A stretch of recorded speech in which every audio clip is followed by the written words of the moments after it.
So what is the ketogenic diet? Essentially, it's a macronutrient specific diet. So it is a high fat, this is where you're getting your percentage of your calories, right? High fat, moderate protein, low carbohydrate diet. And what you see in this pie chart right here is an approximation, right? So about 75% fat, 20% protein, 5% carbohydrate, right? And that can vary a little bit with the protein and fat. Some people, it may be like 50 to 85% percentage with fat, and maybe 15 to 20% protein. But generally the carbohydrates is kept very low, almost always 5% or less for most people. Ketosis is when your body is burning fat as a primary fuel source instead of glucose. So most people who are eating that standard American diet, who wake up eating cereal, juice, banana, those are carbs, carbs, carbs. And they go have lunch, they have pasta, chase it down with a Coke. It's just more carbs, carbs, carbs. Come home, have some bread. All that gets people adapted to using glucose as their primary fuel source. And we have an abundance of glucose. We have a lot of people sitting, being very stagnant, so they're not using that glucose up very well. When you have too much glucose in the bloodstream, you start producing a lot of insulin, right? That insulin goes and gets stored as fat. And this is one of the main reasons why we're so obese in this country. And it's also one of the main reasons why giving these people a low carb, whole food, ketogenic type diet can radically alter their health and the way they feel dramatically. Because we're putting more fat in the body, we're stopping the glucose, we're lowering the insulin levels, and ketones are coming up. And when your body adapts to using fat as fuel and using ketones, the energy, instead of glucose where you get a high spike and a big drop and you want more sugar and you keep going back and forth all the time, it's kind of like a volatile stock market, like eventually it'll crash. Ketones and burning fuel with fat is more steady, slow stream, right? You can go longer periods without having to eat, you can fast, improves mood, cognition, and virtually every risk factor of every disease can go away once you start to do that. The intention really is to improve what I like to call metabolic flexibility or metabolic efficiency, where you can use fat as fuel or you can use glucose, and it's very dependent on the activities that you do. So if I'm like going to the gym and I know I'm going to do something really hard, like that's something that's going to use up glucose, the glycogen in my liver, right? I need that glucose.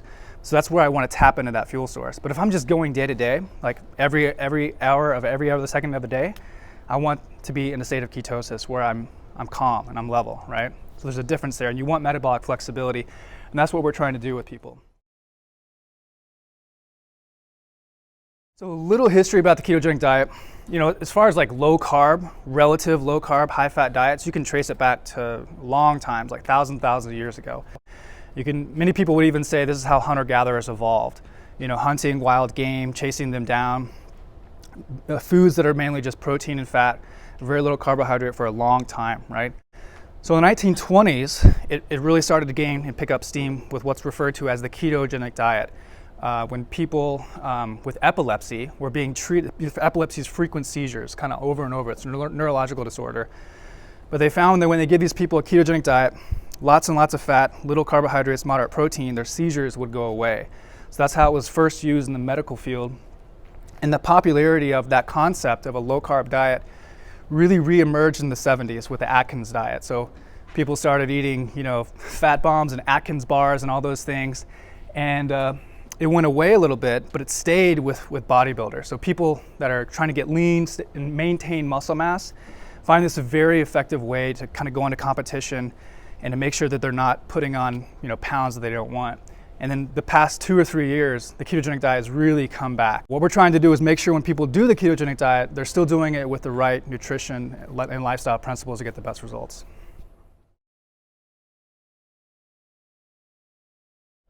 So the health benefits of the ketogenic diet.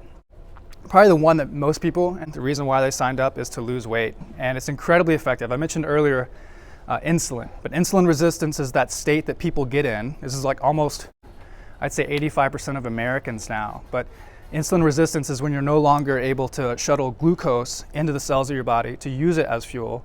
It's when you have an abundance of glucose consistently coming in the bloodstream.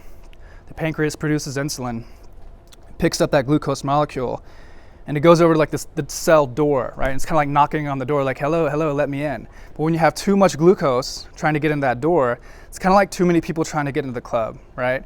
And the bouncer's like, you can't be here, go somewhere else, right? So when the door is like that, when the cells become resistant, that's insulin resistance. And that's where we're in a chronic state of storing fat.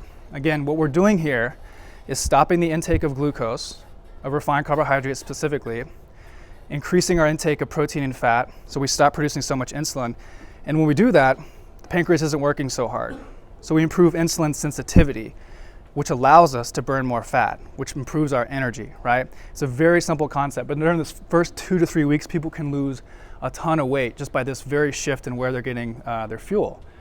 Another big, huge benefit, I mentioned earlier about epilepsy, but brain and neurological disorders in terms of minimizing your chances of ever having Alzheimer's, dementia, or any seizures like epilepsy, we're finding that the ketogenic diet is incredibly effective for that. And one of the main reasons is because of the high intake of fat. And your nervous system, your nerves, your brain, is essentially all fat. So you're really giving more of it in terms of what it is. And when you do that, the brain really lights up in a big way. And then metabolic disorders. So that insulin resistance thing is one part of what I call metabolic syndrome, which is also type 2 diabetes, high triglycerides, your risk for cancer, your risk for heart disease. These are all metabolic disorders, also known as diseases of civilization. So that shift in where you get your fuel radically reduces and many times can fix a lot of the issues people are having with that. So one of the big questions that we get is, what are the differences between paleo and Atkins and keto, right? A lot of the meals could be all three of them, right? It just depends on kind of the way you're looking at it. But with paleo, essentially what we're doing is mimicking ancestral eating and foraging patterns, right? Trying to mimic their lifestyle in a way. And it's macronutrient agnostic, right? So you could be eating paleo, but you could be eating high carb, low carb, high fat, low fat, whatever protein you want. It's just essentially eat these foods, don't eat these foods.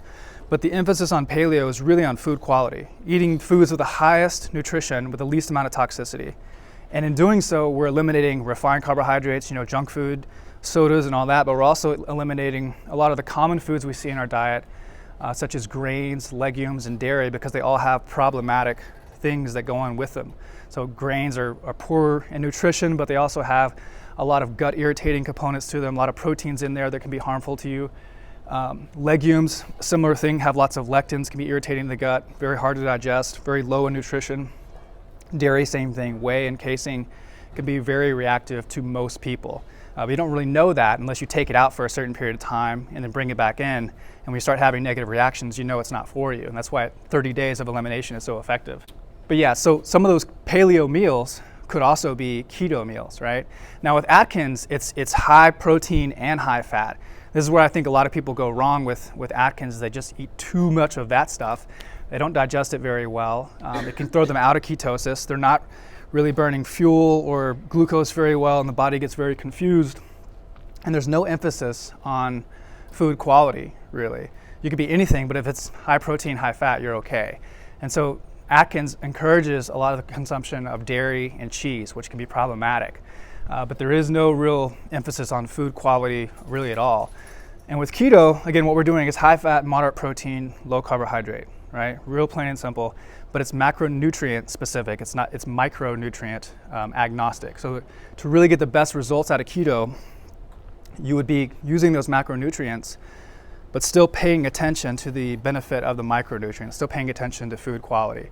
And you could have what we'll talk about in a second here, breakfast, let's say lunch, chicken breast, broccoli, olive oil, and avocado. It is both a keto meal and a paleo meal, so there's a large crossover there. What do you eat and what don't you eat? So again, it's 75%, 20%, 5% in terms of fat, protein, and carbohydrates, right? And there's a lot of crossover with certain foods. Like some foods have protein, carbs, and fat, and some have just only protein, some have only carbohydrates, right? And this chart in and of itself isn't even accurate. But let's take, for example, like eggs with the yolk. That's got a lot of protein and a lot of fat. Nuts, and this is where it's wrong here, have protein, carbs, and fat, right? So each food has a little bit of each, and there's some carryover. Animal-based proteins are always protein and fat. Your vegetables are always carbohydrates. They have some protein. They don't have any fat, right? So you can kind of see there's some crossover there, and just wanted to give that visual for you. So with carbohydrates, if you're going to keep it to that 5% of your calories, right, it's going to be generally around 20 to 50 grams of carbohydrates for each individual. Some people it could be 50, some people it could be 20. It depends on where you're at, how much you're eating, and your level of insulin sensitivity, right? So you calculate it by getting your total net carbs. You're taking the total carbohydrate content of that food minus the fiber, and that's what you're going to get for your total net carbs. So let's take example, that meal I talked about, chicken, broccoli, and avocado, and maybe some olive oil drizzled on top. But let's look at the broccoli. So 1 cup of broccoli has 6 grams of carbohydrates and 2 grams of fiber. So to get your total net carbs, you take 6 minus 2, you get 4 total grams of net carbs, right? Now if you ate 5 cups of broccoli throughout the day, that would only be 20 carbohydrates. So if you had 3 meals spread out of those 5 cups, you'd have plates full of a volume of carbohydrates, but it wouldn't be very dense in carbohydrates. It'd be very high in nutrition, but very low in terms of the amount of sugar that's going to be broken down into your body, right? So to contrast this, think about like a cookie, right? So 1 cookie, like a small cookie, has no fiber and has 9 grams of carbohydrates. People don't eat just 1 cookie, they eat like 10 cookies, and they go to town on that stuff, right? So they end up consuming like 100 grams of carbohydrates in 1 meal with no fiber. And that fiber is what slows the release of that glucose into the bloodstream. Remember, it comes back to that insulin, right? The glucose, insulin, the more glucose you have, the more insulin you produce, the higher your risk for obesity and all these diseases, right? So fiber is your friend, and fiber is in whole real food like vegetables and fruit, but it's not in the processed food. So we want to get rid of that and slow that down and get them to more eating vegetables. Really the golden rule is eat an abundance of non-starchy vegetables and some berries and a little bit of nuts, right? So berries are super high in antioxidants, but they're very low on the glycemic index. They don't really flood the bloodstream in sugar that much. And I say be careful about nuts because people tend to hear that nut is a fat and they go nuts on nuts like every single time. I had a friend who's like, I'm going keto, man, I just bought a big bag of nuts. And I'm like, oh gosh, don't do it. Because you're going to be putting on a lot of carbohydrates in your body at the same time, and nuts are very calorically dense. So think of nuts as more like a topper, right? Like sprinkle them on your salads, have a little handful as a snack, maybe once a day, but too much of that will throw you out of ketosis and not give people the best results. We want to eat the highest quality, premium, saturated fats if we can. So this would be things like grass-fed butter, coconut oil, MCT oil, super awesome to put in your coffee or your teas in the morning. Olive oil, olives and avocados are great for snacking. They're very low in carbohydrates, unlike nuts. Flaxseed oil, again, raw nuts and seeds are good for snacking. Macadamia nuts are actually like the ultimate keto nut because they're super, super low in carbohydrates relative to other nuts. So if you can find them, they're hard to find, but macadamia nuts are great. And then lard, tallow, ghee, nut butters, be super careful with those, and cacao butter. So these are the fat choices you want to use, and again, 50 to 85% of your calories want to be from here, so you can be fairly liberal with the amount of fat you take in. You want to avoid the toxic fats. What's funny is these are the fats that were promoted as being heart healthy back in like the 90s and 80s, and why we got in so much trouble. But fats like the trans fats, hydrogenated, partially hydrogenated oils, margarine, vegetable oil shortening, corn oil, soybean, safflower, canola, cottonseed. These are all things that you want to eliminate from your pantry and never use again. Sometimes you'll see these things when you go and eat out, but just minimize the time you use those fats. At home, really just fill your cupboard with the good stuff.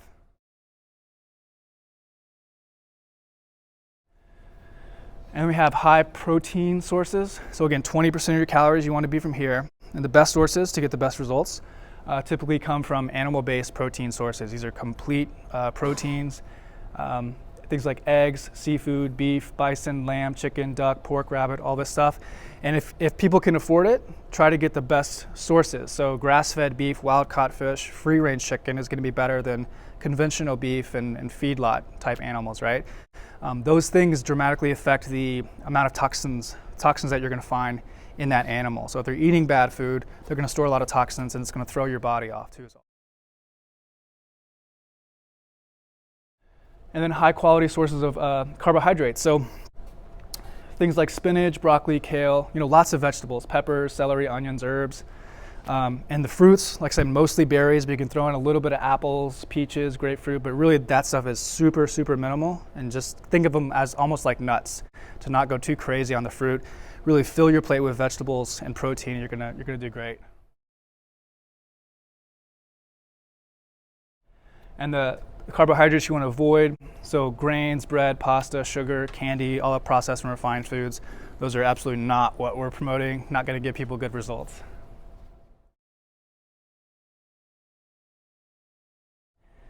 So I keep talking about protein and fat, but those are really the essentials, right? If you're going to build your plate around anything, build it around the protein and fat, and then vegetables to fill up the rest of the area, right? But these are the most essential macronutrients because your body has to have these. You can't live without them, but they're incredibly essential to an optimal, healthy life, and it facilitates the repair of muscles, tendons, ligaments, hair, and skin, stabilizes blood sugar, and improves satiety. It's one of the best tricks in the book to help people lose weight without losing muscle mass, and to prevent them from overeating is to have them eat lots of protein, right? Because you eat a steak, right? You're like, first bite that was really good. And the second bite was like, it's pretty good, but the first bite was better. You eat the third bite, you're like, okay, I'm kind of getting full now, That happens quickly. And the opposite effect happens when you eat a lot of refined foods, right? You eat an Oreo, you're like, damn, that was good. Hold another one. And the second one's like even better, and you can't stop because the opposite thing happens in the brain. It's about what happens to this hormone called leptin, which sends a signal to your brain that tells your brain how much food you need and how much you need to store, right? So interesting things happen when you get protein in your body. That signal gets sent off very quickly. This is why people don't starve in the ketogenic diet, right? They're not counting calories and eating foods that are going to make them more and more hungry because they're getting the nutrition they need and they're getting that signal that they're full and they don't need more. So fat is very similar, also very satiating, but not quite as satiating as protein, but it's incredibly effective for your brain, your heart, your bones, your liver, the integrity of your cells. Again, I mentioned decreasing your risk for cancer, and your hormones. Incredibly important to get more fat in your diet. Carbohydrates, on the other hand, are not necessarily essential. You can live without carbohydrates. I wouldn't advise it. There's a lot of beneficial micronutrients and fiber in there, but your body has an amazing way to convert that protein into glucose via a process called gluconeogenesis, right? Many people talk about, well, you have to have carbohydrates because your brain needs glucose, but this is actually one of your body's own defense mechanisms to go for long periods of time without having carbohydrates because of that process with gluconeogenesis. So it's important to know that you can live without carbohydrates, but you can't do it without protein and fat.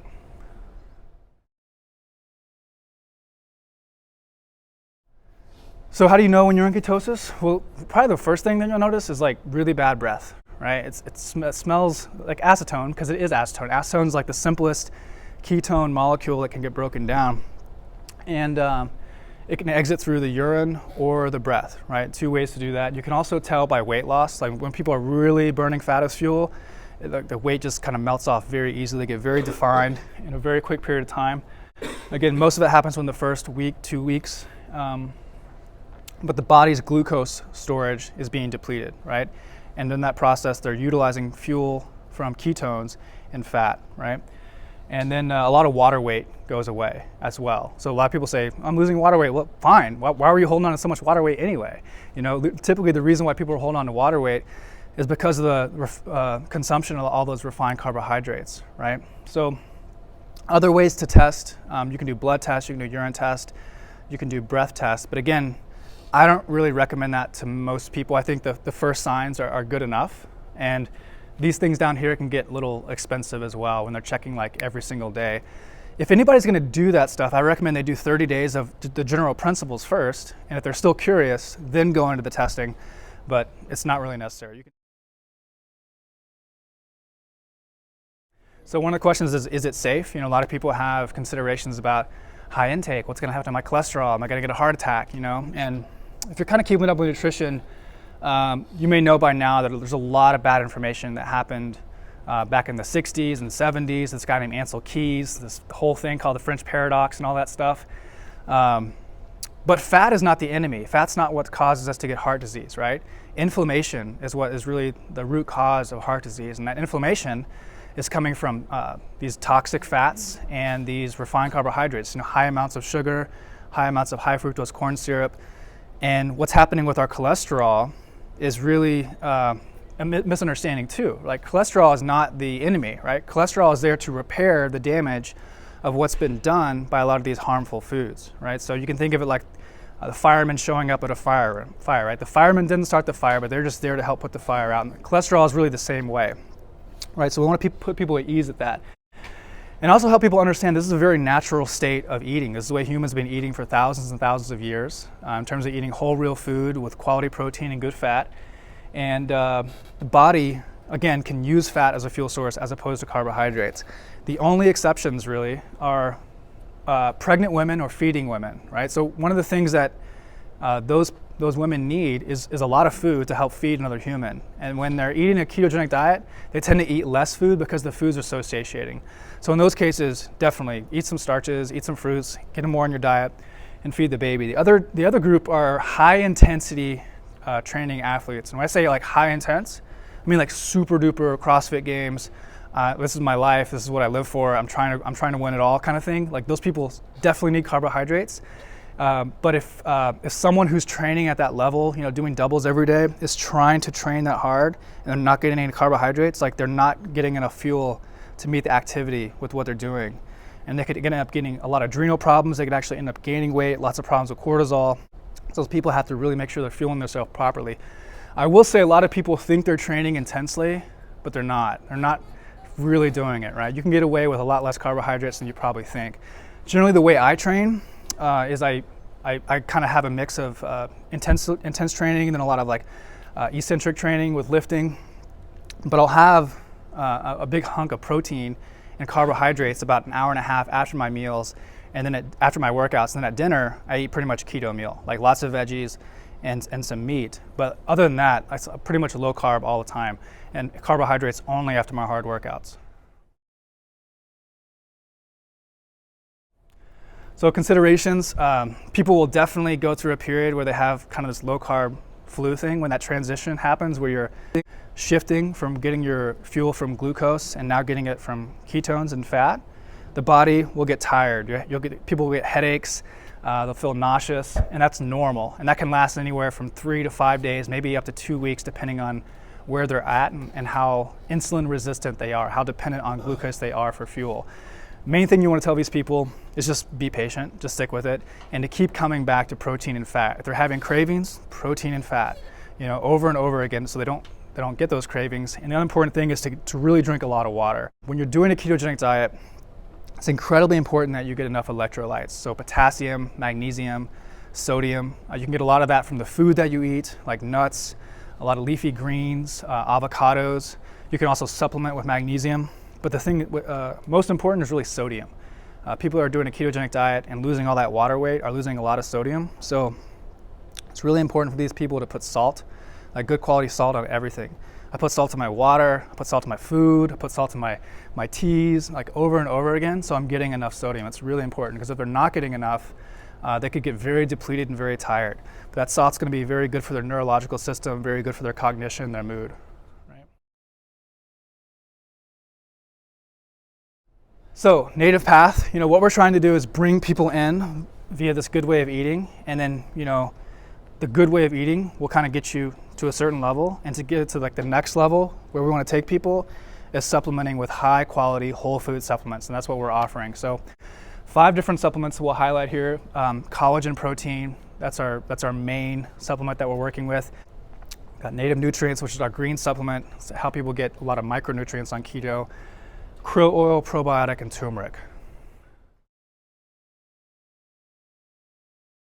So let's start with collagen. I like to call this the kind of the perfect keto protein, right? Because you can use it in the morning, right? One of the best tricks that you can do for people to help them get more fat adapted into a ketogenic state is to start their day with more protein and more fat. So again, when people wake up and they're like, sugar, cereal, juice, right? That's a big spike in glucose, and then they crash and they get real hungry, get real tired, and they go back to sugar all day long. So the first thing you can do, this is if you want to like coach them on this, like tell them to start their day with protein and fat, they dramatically change what happens to their physiology for the rest of the day. They can go longer periods without eating, and their next meal, they won't have the jitters, and they can keep going back to the protein and fat, right? So it's very important. It automatically puts them into fat burning mode with that first meal. So one of the easiest things you can do is with a coffee or your tea is to put some collagen in there and some MCT oil or some butter, some fat of some kind, and it'll automatically put their body in a state where they're getting enough protein and enough fat to start burning ketones as a fuel source, right? So collagen is the most abundant source of protein in the body. It's responsible for your connective tissue, like your ligaments, your tendons. It's also responsible for your teeth, your nails, your skin, right? But most people almost everybody is deficient in collagen because we don't get enough of it in our diets today. So our ancestors would get it because they would eat all parts of the animal, right? They would go hunting, they would get the animal, they would start eating everything in the animal, right? They would take the bones, they would cook it down to make soup and broth, and then we get a lot of collagen that way. But we're not doing that. It takes a long time. It's hard to find bones. Makes the house really smell up, right? So the easiest thing to do is to start supplementing with collagen. I use it like in my coffee, my tea, even post-workout I do a little bit, but it's not for the intention of building muscle, right? The intention is to strengthen the connective tissue which muscle is attached to. So it's important for the structure of your body, right? So that's essentially what collagen is.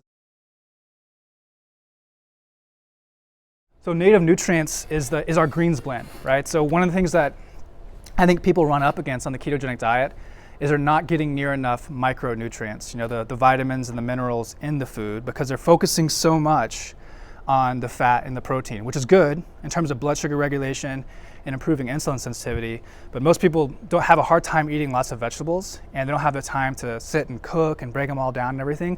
So the easiest thing to do for these people is to recommend native nutrients, right? It has 21 of the most abundant sources of superfoods on the planet, right? It is so good for your mood, your energy, your digestion, detoxifying.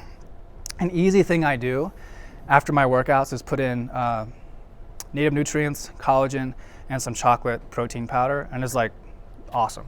Feels so good. But an easy thing like that, especially with these people who are older, which is most of our clients are women over 60 probably, like they don't have time to cut up, cook, bake, all that stuff. Quit taking their multivitamin and start taking native nutrients. It's like so much better for them, right? And then krill. So krill is one of the great things to do to lower your risk for cardiovascular disease, right? A lot of people have heard about the benefits of omega-3s, and when they've been thinking about that, they were typically thinking about like fish oil, right? But conventional fish oil, especially the stuff that's been farm raised, is now become pretty toxic, right? There's a lot of things happening in the oceans, Fukushima, mercury, toxicity in the oceans, right?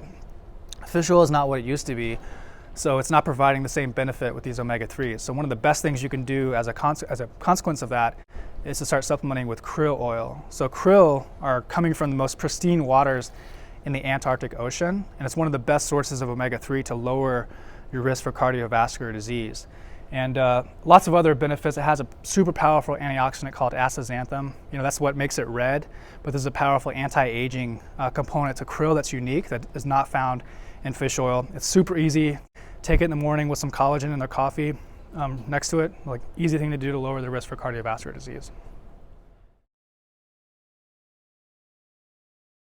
We have probiotics. So gut health is something that, with this combination of like a keto blend and a paleo blend that we're trying to accomplish with these people. But like, that old saying that all disease begins in the gut is really true. It's where you break down your food, it's where you absorb all your vitamins, all your minerals. But many people have been eating lots of processed and refined foods that have damaged the gut, and eating a lot of sugar, and a lot of bad bacteria is feeding on that sugar, and that's what leads to a lot of diseases and obesity.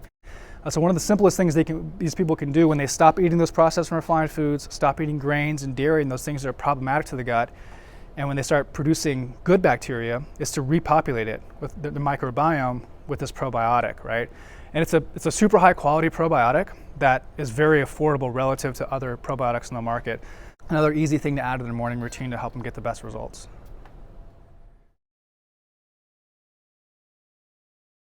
And then turmeric, or turmeric, however you want to say it, right? So it's a little ancient yellow spice.